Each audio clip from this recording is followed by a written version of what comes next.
Hello everyone, आज हम बात करने वाले हैं कम्बिनेशन ऑफ कैपेसिटर के बारे में।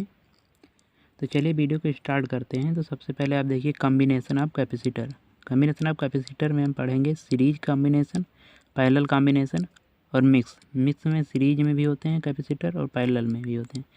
ये मतलब सीरीज एंड पैरेलल, मतलब सीरीज और पैरेलल में जो होंगे। मिक्स में भी दो टाइप होती है ना, एक सीरीज पैरेलल में जो और एक कॉम्प्लेक्स किसी भी प्रकार में हो सकते हैं। वो तो बात की बात हो, बाद में हम देखेंगे। सबसे पहले मेनली जो मुद्दा है, हम सीरीज कैपेसिटर के बारे में पढ़ेंगे। सबसे पहले हम इसके फार्मूले को ड्राइव करेंगे और भी इसमें बहुत कुछ देखेंगे। चलिए आगे बढ़ते हैं। ये है सीरीज कॉम्बिनेशन। सीरीज कॉम्बिनेशन बोलते किसको हैं?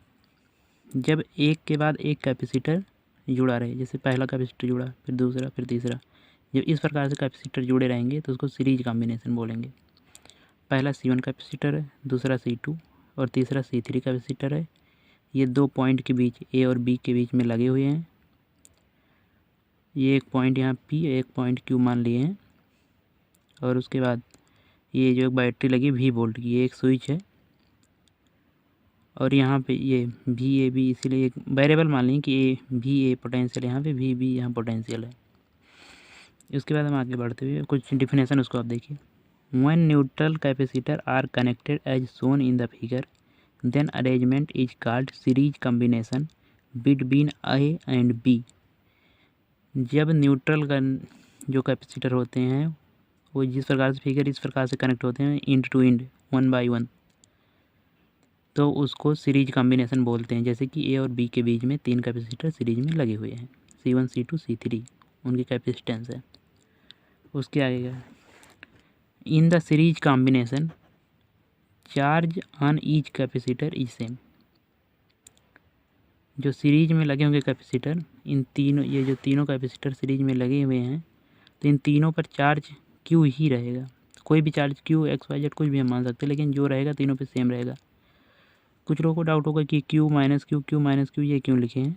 यहाँ भी हम माइनस क्यू लिख सकते हैं।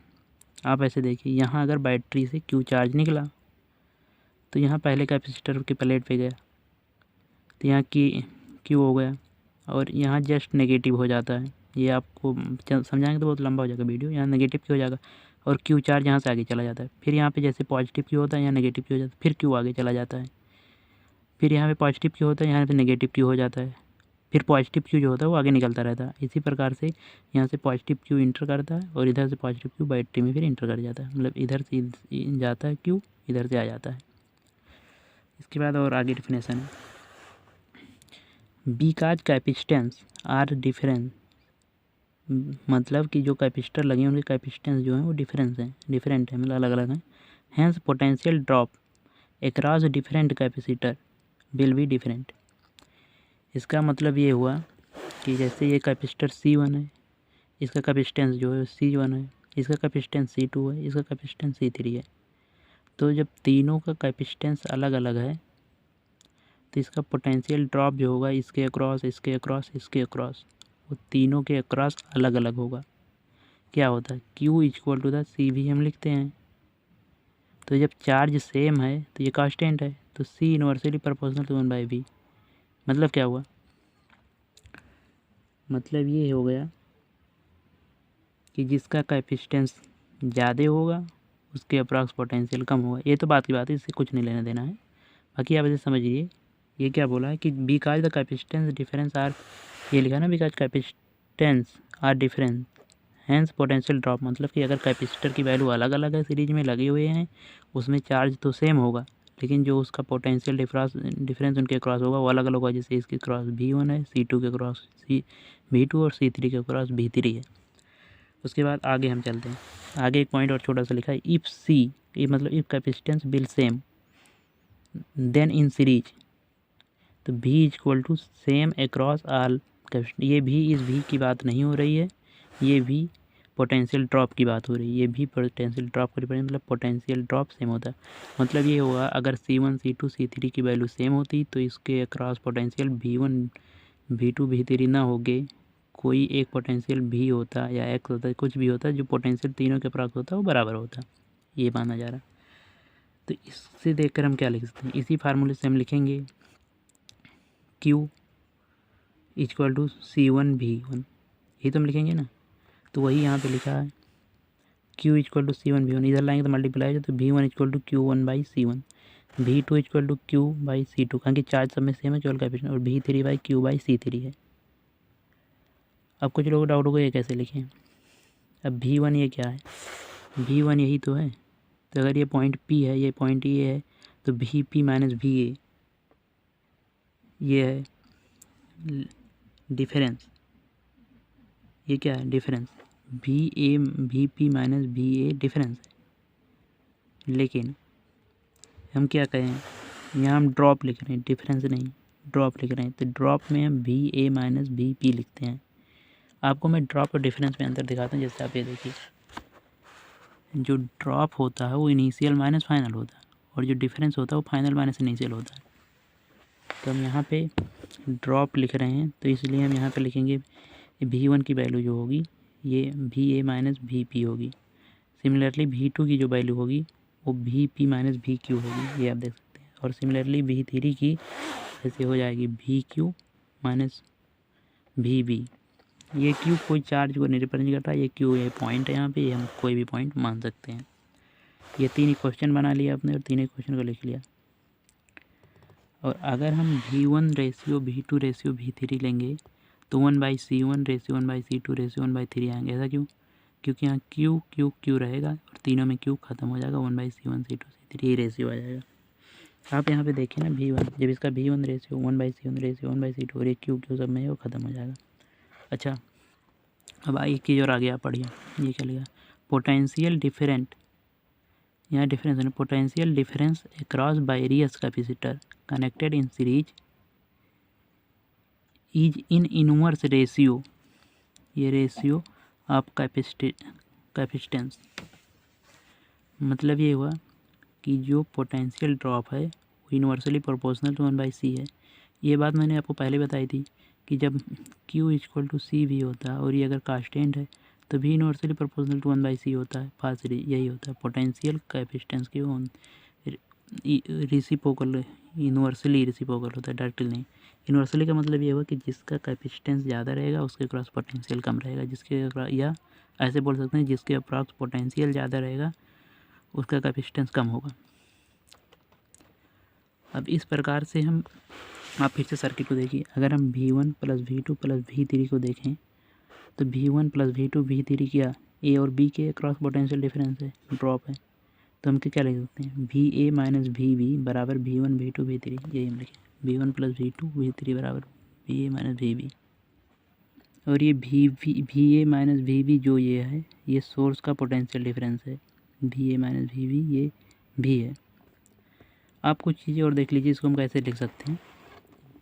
अगर हमको कभी भी V1 का निकालना रहेगा और तीनों सीरीज में हैं, 3 कैपेसिटर जब सीरीज में लगे हों और हमको कहा जाए कि V1 के अप्रॉक्स कितना पोटेंशियल डिफरेंस है, उसको निकालने के लिए तो आप ऐसे लिखिए 1/C1 अपान 1/C1 plus 1/C2 plus 1/C3 into V जो सोर्स है। सिमिलरली इसको आप याद कर लीजिए, इससे कुछ इसमें है नहीं, ये इनवर्स वाला रेशियो है, इसी से निकाला गया इसको। ये आपसे कोई डेरिवेशन और कुछ नहीं पूछता, बस आपको याद होना चाहिए तो क्वेश्चन जल्दी सॉल्व हो जाते हैं। उसके बाद फिर ये V2 अगर निकालना रहेगा तो 1/C2 लिख देंगे, बाकी सेम ही रहेगा, 1/C इक्विवेलेंट ही है, इंटू V ये टोटल सोर्स का पोटेंशियल डिफरेंस है।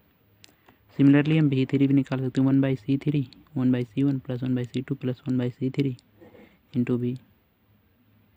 और हम अभी बात करते हैं इक्विवेलेंट कैपेसिटर क्या होता है, हम बात करेंगे। तो आप पहले डिफिनेशन देख लीजिए, a single capacitor which stores same charge and energy as the combination on using across the same source are called equivalent capacitor of combination। Equivalent capacitor उसको कहते हैं जैसे कोई भी सर्किट है उसमें कुछ कैपेसिटर लगे हैं, 3 कैपेसिटर 4 कैपेसिटर, अगर उन सारे कैपेसिटर को निकाल कर फेंक दें और हम एक ऐसा कोई कैपेसिटर लगाएं, सोर्स वही रहे, मतलब जो बैटरी अगर V वोल्ट की है तो V वोल्ट की बैटरी रहे और खाली 3-4 कैपेसिटर जो लगे उनको निकाल दें, एक ऐसा कैपेसिटर लगाएं जो उतना ही चार्ज स्टोर करे जितना तीनों मिला के करते हैं। तो उसी को हम इक्विवेलेंट कैपेसिटर कहते हैं। आप डेफिनेशन दोबारा पढ़ेंगे। A single capacitor which store same amount charge, एक ऐसा सिंगल कैपेसिटर जो सेम अमाउंट का चार्ज करे, चार्ज स्टोर करे और एनर्जी चार्ज दोनों एक ही चीज़ है, एनर्जी एंड चार्ज स्टोर करे as the combination on using across same source. मतलब कि जैसा पहले कम्बिनेशन जो था रेजिस्टेंस का, रेजिस्टेंस का कैपेसिटर का, जो सोर्स जो V वोल्ट की बैटरी लगाने पर जितना चार्ज और एनर्जी स्टोर कर रहे थे उतना ही एक सिंगल कैपेसिटर का है, उसी को हम इक्विवेलेंट कैपेसिटर बोलते हैं ऑफ द कम्बिनेशन। आइए हम आगे देखते हैं।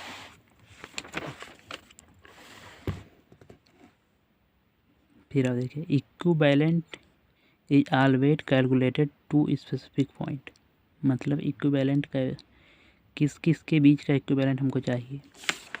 जैसे अगर हमसे यहाँ तो नेट इक्विवेलेंट निकालना है, ए और बी के बीच का इक्विवेलेंट हमको चाहिए। मतलब C1 C2 C3 को तीनों की जगह पे ऐसा कौन सा कैपेसिटर रख दें जो इनके कितना चार्ज स्टोर करे, चार्ज और एनर्जी। तो हमको ए और बी के पॉइंट के बीच में निकालना है। तो अगर हमको C1 C2 का अगर मान लीजिए हमको चाहिए कि इन दोनों को मतलब हम निकाल दें और कौन सा कैपेसिटर लगाएं, तो इस ए क्यू के बीच का हम नेट फाइंड करेंगे इक्विवेलेंट। तो हमको ए बी के बीच का फाइंड करना है। तो भी ए बी यही लिखा है कि equivalent is always calculated between two specific point. A और बी के बीच में हमको कैलकुलेट करना है। ए और बी के बीच में एक सी इक्विवेलेंट नाम का कैपेसिटर लगा दिए, मान लेते हैं सी इक्विवेलेंट कैपेसिटर है। और भी पोटेंशियल ड्रॉप जो पहले था और क्यू चार्ज पहले भी बैटरी से निकल रहा था, अब भी। अगर if C equivalent equal to equivalent capacitor आप कॉम्बिनेशन बिटवीन ए और बी। सी इक्विवेलेंट जो है वो जैसे इक्विवेलेंट इसका नाम हो, इक्विवेलेंट कैपेसिटर ए और बी के बीच का। तो then Q equal to 10 C equivalent into B. इस बात को आप मानते हैं। Q equal to C equivalent into B. ये फोर्थ हो गया। 3 1 2 3 ये तीनों आप देख रहे हैं, 1 2 3 तीन क्वेश्चन बने हैं। उसके बाद हम आगे बढ़ते हुए, तो हम प्रीवियस ये भी ड्राइव कर चुके हैं। V1 plus V2 plus V3 बराबर B। तो हम यहाँ से वैल्यू को पुट कर देते हैं। तो पहला इसको हम क्या लिखेंगे, V1 Q by C equivalent, Q by C Q1 by C V1, Q by C2 Q3। अब क्या होगा, Q1 Q2 Q3 कट जाएंगे। तो 1 बाई सी इक्विवेलेंट जो हुआ 1 by C1 plus 1 by C2 plus 1 by C3 आ गया। एक चीज़ और आप ध्यान लीजिए, C equivalent is always less than the least among C1 C2 C3। इसका मतलब ये हुआ, अगर सीरीज में मान लो 1000 कैपेसिटर लगे हैं, मान लो 10 कैपेसिटर लगे हैं, और 10 कैपेसिटर में जो सबसे कम वैल्यू है वो 2 माइक्रोफैराड है। तो जब आप सी इक्विवेलेंट निकालेंगे तो वो 2 माइक्रोफैराड से भी कम आएगी, ये 100% श्योर है। इसका मतलब ये हुआ कि कभी भी अगर इक्विवेलेंट आपने निकाला तो जो सबसे कम कैपेसिटेंस होगा जिस कैपेसिटर का, उससे भी कम आपका सी इक्विवेलेंट आना चाहिए। और एक चीज़ और आप ध्यान रखिए जो बच्चों से अधिकतर गलती हो जाती है, in series combination we need to calculate C equivalent not 1 by C equivalent. कभी कभी क्या करते हैं हम इतना ही 1 बाई इसको सॉल्व कर देते हैं और वैसे ही छोड़ देते हैं, और इस प्रकार से हमारा क्वेश्चन गलत हो जाता है। हमको 1 बाई सी इक्विवेलेंट निकालना, मतलब कि जो भी इसकी वैल्यू आएगी इसको यहाँ नीचे ट्रांसफ़र करेंगे और सी इक्विवेलेंट को उधर। इस बात को आप ध्यान रखिए, लिख लीजिए। और अब हम फार्मूला ड्राइव करेंगे एनर्जी स्टोर इन कैपेसिटर। अब ये देखिए, energy store in capacitor, energy store in capacitor हम पिछले भी पढ़ चुके हैं। Q स्क्वायर बाई 2C जो होता है वो एनर्जी स्टोर इन कैपेसिटर होता है। तो पहले कैपेसिटर की एनर्जी कितनी, Q square by 2C1, Q square by 2C2 और ऐसे Q स्क्वायर बाई 2C3। तो Q स्क्वायर बाई 2 कॉमन ले लेंगे, 1 by C1 plus 1 by C2 plus 1 by, और एक ये हुआ 1 बाई सी इक्विवेलेंट हो गया ये। तो Q square by 2C equivalent, energy दो स्टोर करता है कोई भी capacitor, Q square by 2 into C equivalent होता है जितना उसका कैपेसिटर होता है। अगर आपको हमारा ये वीडियो पसंद आया तो वीडियो को लाइक कीजिए, चैनल को सब्सक्राइब कीजिए। Thank you.